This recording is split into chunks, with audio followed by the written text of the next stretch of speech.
जननीं शारदां देवी रामकृष्णं जगद्गुरुं पादपद्मे तयोषित्वा प्रणमामि मुहुर्मुहुः। আজ আমরা প্রতিদিনের মতো শ্রীরামকৃষ্ণ এই বেদান্ত মঠের আসন থেকে আজ আমরা শ্রবণ করব, আজ আমরা ধ্যান করব। কি বিষয়? শ্রীরামকৃষ্ণ ধ্যান অনুভবে আকাশ চিন্তা। আকাশ চিন্তা, এই মহাকাশকে আমরা চিন্তার মধ্যে আনব। যারা ধ্যানী, যারা ধ্যান শেখান, তাদের মনের মধ্যে কিন্তু এই ভাবনাটা কখনো কখনো আসে। যখন শ্রীরামকৃষ্ণ ধ্যান অনুভবে আমরা ঠাকুরের কৃপায়, তাঁর আহ্বানে এই যে আমরা বেদান্ত মঠের এই চ্যানেলে যে বসবার যে একটা সুযোগ, এই বিষয় যে আমাদের আকাশ চিন্তা। যদি বলেন কেন আকাশ চিন্তা? যখন আমরা ধ্যানে বসছি তখন আমাদের মনটাকে ভ্যাকেন্ট করতে হবে, খালি করতে হবে। তাহলে এই খালিটা কে করবে? তখন তো অনেক চিন্তা পাশাপাশি এসে জড়িয়ে ধরে। যখন আপনি নীরব হয়ে বসেন তখন চিন্তাগুলো এদিক ওদিক থেকে এসে ব্যাস সেই পঞ্চ ইন্দ্রিয়ের মধ্য দিয়ে যেন একটা চলে আসবার সদা সর্বদা চেষ্টা করছে। তাহলে তো আমার ধ্যানে বসাটা সার্থকতা কোথায়? তাই আমরা আকাশ চিন্তা, যখন ওই আকাশের প্রতি আমাদের ভাবনা আসবে, সেই অপূর্ব নীলাভ আকাশ, সেই আকাশের যে নীরবতা, শান্ত নীল আকাশ, এই নীল আকাশকে যখন আমি মনের মধ্যে আনব, তাকে যখন চিন্তায় আনব, তখন আমরা তো প্রতিশ্রুতিবদ্ধ যে আজ নীল আকাশকে চিন্তার মধ্যে আনব। তাহলে ধ্যান ধ্যান জমবে। এই আমাদের মন তখন আরো একাগ্রতা পথে আসবে, ধ্যান জমে উঠবে। আমি তো এখন নিরাকার ব্রহ্মের কথা ভাবছি, সেই আকাশ মহাকাশ,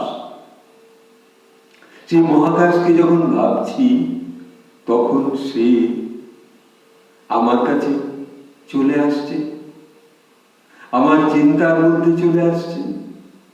তাহলে আমি তখন তাকে, সেই উদাত্ত আকাশকে ভাবছি, তাই না? কবি বলেছেন, আকাশ আমায় শিক্ষা দিল উদার হতে ভাইরে, কর্মী হবার মন্ত্র আমি বায়ুর কাছে পাইরে। চাঁদ শেখালো হাসতে মিঠে। এই যে কবির যে কল্পনা লেখা, এই যে আকাশ যে আমাকে উদার হতে শেখাচ্ছে, তাহলে সেই আকাশ আমাকে শিক্ষা দিচ্ছে, তুমি উদাত্ত হও। উদার হও। তোমার মধ্যে সেই ধ্যানের যে সুপ্রকাশ তা তখন প্রবেশ করবে। একটা কথা মনে পড়ল, রবীন্দ্রনাথ তার একটা মন্ত্র ছিল, তিনি সেই মন্ত্রটা সদা সর্বদা কখনো উচ্চারণ করতেন, কখনো ভাবতেন। তিনি বলতেন তার সেই মন্ত্র, ছোট্ট কথা, হে সুপ্রকাশ তুমি আমার মধ্যে প্রকাশ হও। হে সুপ্রকাশ তুমি আমার মধ্যে প্রকাশ হও। হে সুপ্রকাশ তুমি আমার মধ্যে প্রকাশ হও। সেই চিন্তায় শ্রীরামকৃষ্ণ ধ্যান অনুভবে আজ আমরা বসেছি। আকাশকে যখন চিন্তার মধ্যে আনছি, তখন সেই নীলাভ মৌ, কখনো সেই আকাশরূপী ভগবানকে মনেও করতে পারে। আকাশরূপী ভগবান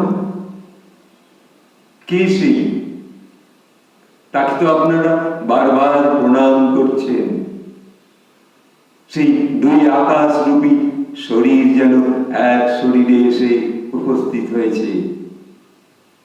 সেই যে স্বয়ং কৃষ্ণের রূপ, সেই নীলাভ আকাশের রূপ,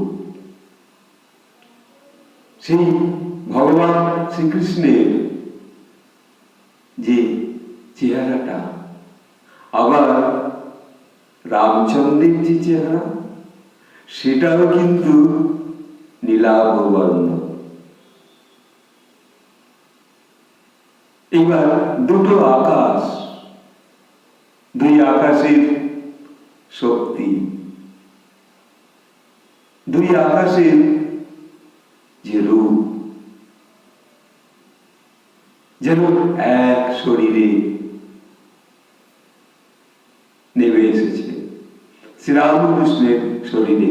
সেই রাম, সেই কৃষ্ণ। ঠাকুর নিজে বলেছেন যে এই শরীরে যিনি রাম, আবার কৃষ্ণ, এই একই শরীরে শ্রীরামকৃষ্ণ। এই বিশ্বাস, তাহলে আমাদের শরীরকে, মনকে, চিন্তাকে আমরা আকাশমুখী করব। ধ্যান অনুভবে বসে আমাদের মনে হবে যে এতক্ষণ রাস্তায় ছিলাম, বাইরে ছিলাম, ধ্যানে বসার ঠিক পূর্ব মুহূর্তে আকাশটাকে একবার দর্শন করা হয়নি।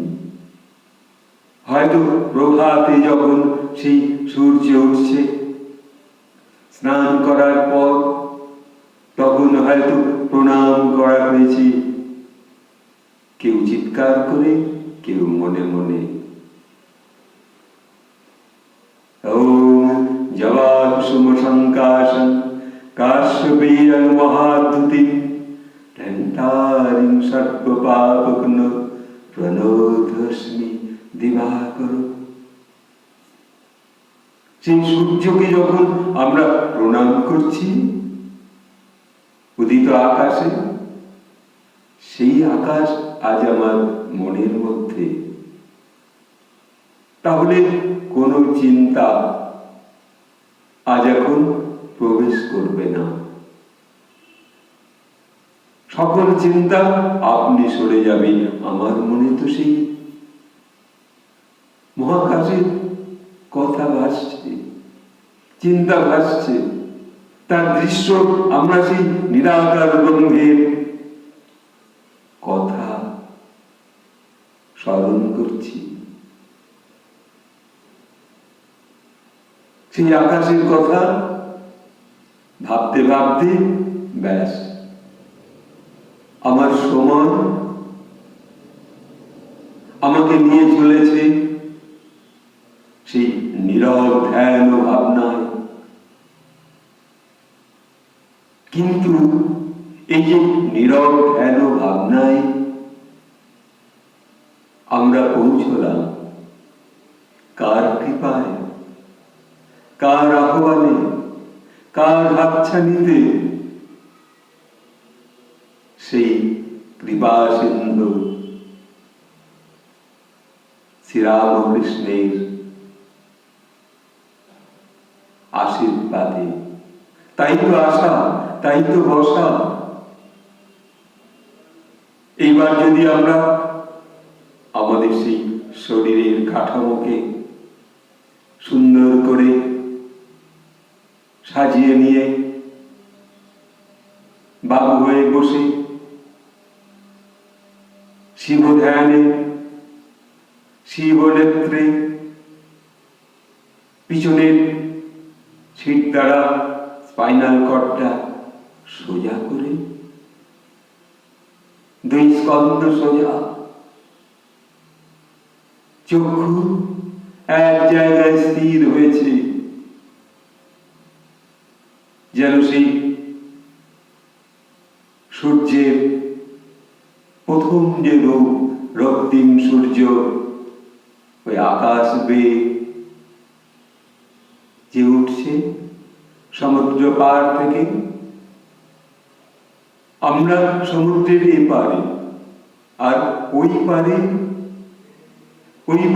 কেবলমাত্র সেই দিবাকর, সেই সূর্য ওই পারে, আর আমরা সবাই এই পারে। তোমাকে দর্শন করছি আকাশ ভেদ করে। যখন তুমি, হে সূর্যদেব, যখন তুমি ওঠার মুহূর্তের আগে, তখন তোমাকে সেই সূর্য উদয়ের প্রথম মুহূর্তে তখন দেখেছি আকাশকে। সেই আকাশ তখন যেন নীরব হয়ে আছে, এখনই জাগরিত হবে, তার যেন ঘুম ভাঙেনি। তখন মনে হবে আমরা সূর্য উদয় দেখছি, সানরাইজ দেখব সেই সমুদ্রের ধারে, সঙ্গে নীল আকাশ। মেঘকে যখন দূরে দেখছি, তখন মনে হচ্ছে মেঘ তুমি তাড়াতাড়ি সরে যাও, সূর্যদেবকে আমরা দর্শন করব। এই চিন্তা যখন আপনার মনের মধ্যে, তখন আলো এসেছে, সেই উদাত্ত আকাশ এসেছে, সেই মেঘ, কালো মেঘ, কখনো বা নীলাভ মেঘ। তাহলে আমার মনের মধ্যে এই ধ্যান অনুভবে আর কোনো চিন্তা এখন প্রবেশ করতে পারে না। তাই তো আমার ধ্যান। এই ধ্যানের গোড়ার কথা, কত রকমের ধ্যান হয়। নীরব মনেও ওইভাবে উদিত হয়। চলমান শক্তির মধ্যেও আপনি নীরব, আপনি জোরে ছুটছেন, বাসে করে, বাস ভীষণ জোরে ছুটছে, ছুটুক। আমার মন কিন্তু ওই নীল আকাশের দিকে চেয়ে আছে। আর একটু দেখছি, আর একটু দেখছি, আরো দেখব। তারপর সারাদিন ওমান কর্ম করে যখন উদিত সূর্য চলে যাচ্ছে তার সেই অস্তাচলে, তখন দেখছি বাসওয়ালাকে যেন বলতে হচ্ছে, ড্রাইভার তুমি আরো জোরে ছোট। আর একটু দূরে গেলে, এই বন জঙ্গল সরে গেলে, আমি আমার সেই অস্তমিত সূর্যকে আবার দেখতে পাচ্ছি, কত বড় থালার মতো লাল, টকটক করছে। এই যে চিন্তা যখন আপনার মধ্যে, তাই তো শ্রীরামকৃষ্ণ ধ্যান অনুভবে আজ আমার আপনাদের কাছে নিবেদন, চিন্তার আকাশ, আকাশ চিন্তা।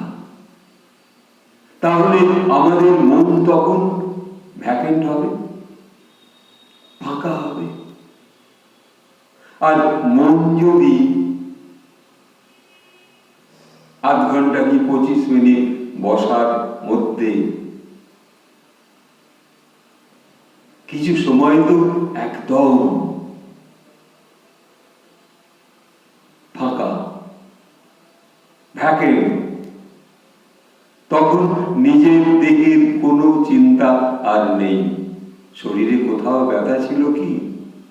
দাঁতের ব্যথা ভুলে গেছি, হৃদয়ের ব্যথা আর নেই, হাঁটুর ব্যথা কোন হাঁটুতে আর মনে নেই। এবার হাঁটুটাকে টিপে দেখতে হচ্ছে, এই হাঁটুতে ব্যথা না ওই হাঁটুতে ব্যথা। ব্যথা যেন চলে গেছে, সেও বোধহয় ওই দূর আকাশের চিন্তার সঙ্গে আমার শরীরের মধ্যে, মনের মধ্যে যে নিরাকার নীরব আকাশের উদয়,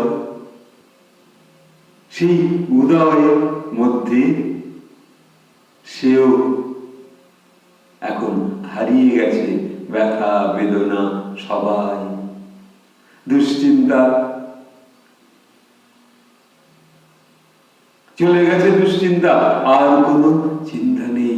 আমার তাহলে যে সুগার হতো, ডাক্তার বলেছে 400 সুগার, কেউ বা 300, কেউ বা 200। যখন কোনো চিন্তা নেই, তখন সে আবার কি করে এসে শরীরে অত তাড়াতাড়ি জমবে পারবে না। আমি তখন জয়ী ধ্যান অনুভবে। যে চিন্তার জন্য আমার শরীর কখনো কখনো ক্ষয় হয়ে যাচ্ছিল, ডাক্তারি সূত্রে বলে, যখন কোনো মানুষ চিন্তা করে, দুশ্চিন্তা করে, তখন শরীরের 3 ভাগ অংশ অকৃতকার্য অবস্থায় থাকে, ইনভ্যালিড অবস্থায় থাকে, আর 1 ভাগ কোন রকমে ঠিক থাকে। তাহলে সুগার যে একটা মারাত্মক গোপন হত্যাকারী, সেই কিলার, সেই রোগটি দূরে সরে যাবে। কারণ আপনারা তো তখন ধ্যানে বসার পর আর কোনো চিন্তা কি প্রবেশ করতে দিচ্ছেন না, আর কোনো চিন্তা প্রবেশ করতে পারবেও না। আপনার মন তখন কঠোর হয়েছে, আপনি তখন ধ্যান অনুভবে, আপনি তখন মানসিক এক্সারসাইজ, মানসিক যে এক্সারসাইজ, দেহের এক্সারসাইজ অনেকে করে, ফ্রি হ্যান্ড এক্সারসাইজ। আর আমরা কি করছি? শ্রীরামকৃষ্ণ ধ্যানে বসে তার কৃপায়, তার আশীর্বাদে ইউ এক অনুশীলন, ইউ এক এক্সারসাইজ। এই এক্সারসাইজ যখন আপনি মনের দ্বারা করছেন, মানুষ নেত্রে করছেন, তখন এবার কিছুদিন করার পর ডাক্তারকে আপনি দেখান শরীরটা, এবার আপনি সুগারটা টেস্ট করুন। যদি আপনি নিয়ম করে করেন, যদি আপনি একটা সময় কে মেনে চলেন, অর্থাৎ আপনি একটা সময়কে মেনে চলছেন, এই সময় তখন আমি আর কোনো চিন্তায় ডুবে থাকবো না।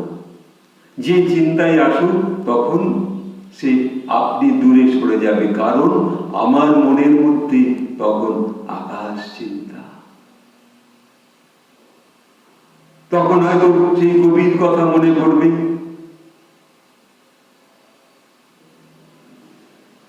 রবীন্দ্রনাথের কোনো একটা লাইন হয়তো মনে পড়বে, কোনো কবিতার কথা হয়তো মনে পড়বে।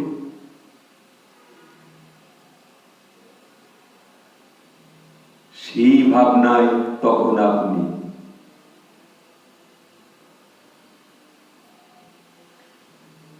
যেমন রবীন্দ্রনাথের একটা কবিতার কয়েকটা লাইন মনে পড়ছে, আমি। এই আমি কবিতাটা বড় যেন নিজেকে আরো বেশি সচেতন করছে।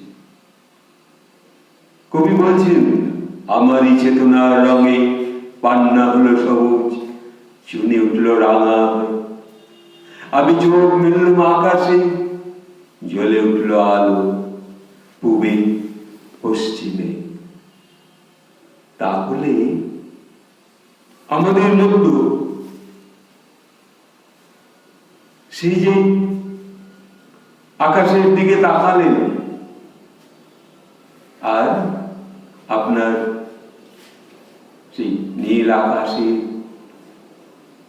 পূবে পশ্চিমে এক আলো উদ্ভাসিত দর্শন করছেন।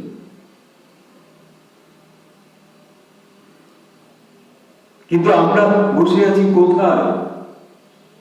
আমাদের আপন আশ্রমে, আপন গৃহে,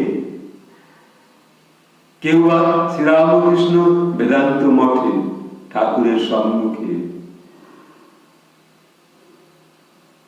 কেউ বা সেই দেবী ভবতারিণীর কালী ঘরের সম্মুখ দোরগোড়ায়, কেউ বা দর্শন করছেন মায়ের অত বড় মন্দির, কেউ বা দর্শন করছেন মায়ের মূর্তি,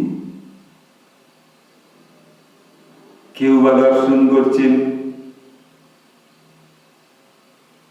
সেই পাশ দিয়ে চলে যাওয়া ছোট্ট ছোট্ট তালি দিতে দিতে সুরধ্বনি যেন ছোট ছোট তালের ঢেউ কুলকুল আওয়াজ করে চলে যাচ্ছে। সেও তখন শ্রবণ করছে কালী ঘরের সম্মুখে বসে। আর আমরা আজ কোনো চিন্তায় নেই। এই চিন্তামুক্ত হওয়া, মনকে একাগ্রভাবে বিশেষভাবে এক জায়গায় রাখা, সেই মন ধ্যানমগ্ন অবস্থায় রয়েছে। আপনি তখন সুস্থ, আপনি তখন সবল, রোগ মুক্তি পথে আপনি। আগে তো দেহকে সবলতা লাভ করাতে হবে, তারপর সুস্থ থাকতে হবে। এই সুস্থতার পথে আমাদের এই অনুশীলন, এই মানসিক এক্সারসাইজ, একেও আমরা ধ্যান অনুভব বলে আখ্যা দিতে পারি। নীরব হয়ে মনকে শান্ত করে সমস্ত দূরে ফেলে সব মনের দরজাগুলোকে বন্ধ করে চোখ দিয়ে এখন আর কিছু দেখবো না, কান দিয়ে কিছু শ্রবণ করবো না, কিছু স্পর্শ করবো না, শুধু মন যাবে সেই দূর আকাশে, দূরান্তে মেঘমণ্ডিত আকাশের সেই পারে, দূরে আরো দূরে।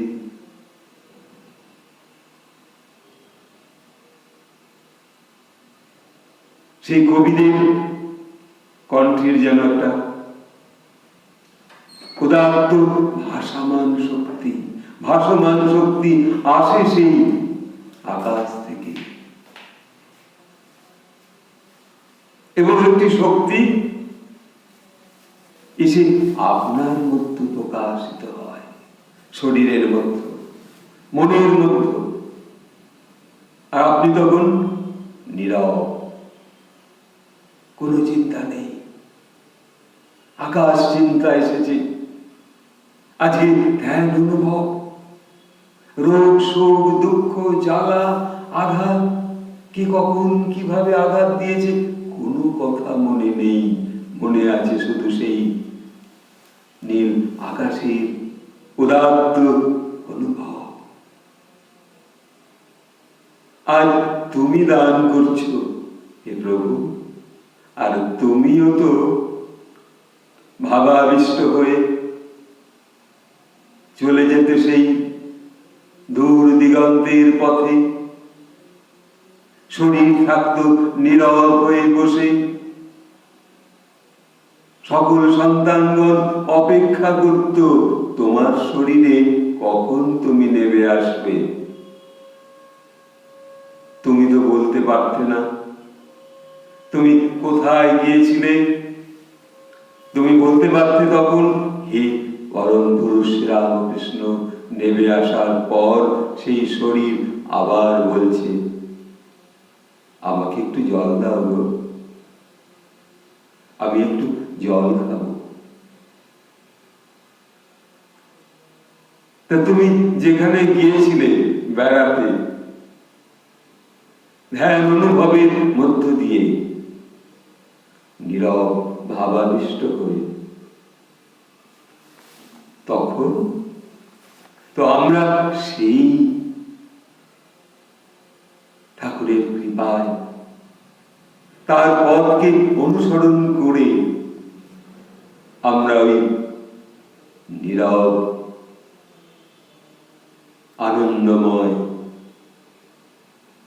আকাশ চিন্তায় আজ আমাদের এই ধ্যান পর্ব এখানে শেষ করি। তবে আবার আপনাদের বলবো, আপনাদের যদি কখনো কোনো প্রশ্ন থাকে ছোট্ট কথায় জিজ্ঞাসা করলেন, আপনাদের কমেন্টে লিখলেন, আর বেল আইকনটা স্পর্শ করে আপনাদের সাবস্ক্রাইব করলেন, একটু শেয়ার করলেন, একটু লাইক করলেন, যাতে আরেকটি মানুষ এই নীরব ধ্যান সাধনা ভাবনাটা তার মনের মধ্যে আনতে পারি। কত কষ্টে মানুষ দিন কাটাচ্ছে, তাদের মনে একটু শান্তি, শান্তি, একটু শান্তির পথ আপনি দর্শন করাবেন তাদেরকে। এতে আপনার কোনো খরচ নেই, শুধু আরেকটি মানুষকে জানিয়ে দেওয়া। এইটুকু বলে আপনাদের সকলকে আমার ভালোবাসা শ্রদ্ধা জানাই, আর সেই পরম পুরুষ শ্রী রামকৃষ্ণকে প্রণাম জানাই। জয় রামকৃষ্ণ, জয় মা শারদেশ্বরী, জয় স্বামীজির জয়, জয় স্বামী অভেদানন্দের জয়। ওম শান্তি শান্তি শান্তি। হরি ওম তৎসৎ। হরি ওম।